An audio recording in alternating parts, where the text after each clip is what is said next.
guys, welcome back. Hey, we are going to do a little bit of review today. This is from the care packet that you have, and looks like this on the front with the handouts. We are reviewing the questions.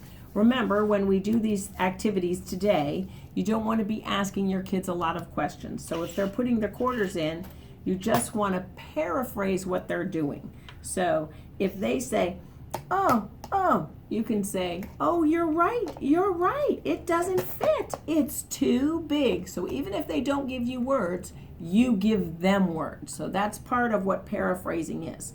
So you're not asking questions, but you're stating what's happening while they're playing.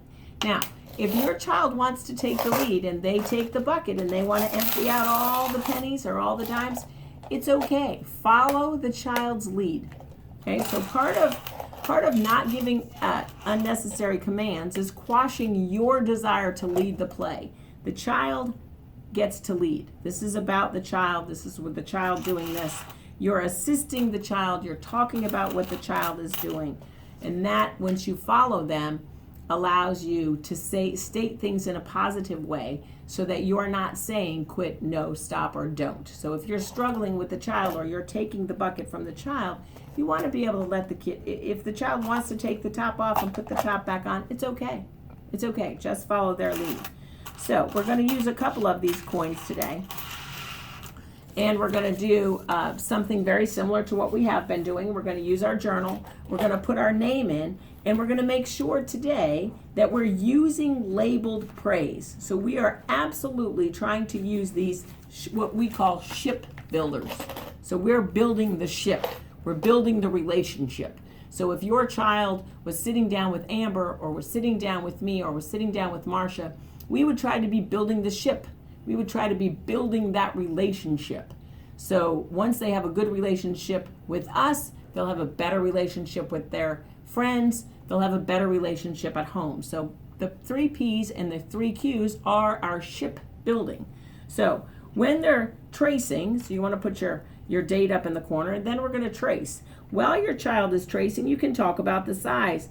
That's a quarter. I mean, you are doing a fantastic job tracing around the quarter. If they say, that's a nickel, you say, this is the big one, and the big one is called a quarter.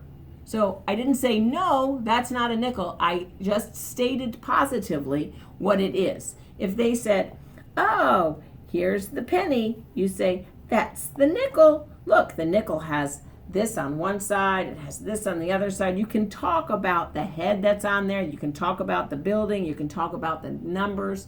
But you are doing play-by-play. So play-by-play is talking about what you're doing with the child. And paraphrasing is you saying what the child is saying. So if you want to try one other technique today, you can also try mirroring. So you have your own paper and you do exactly what your child does.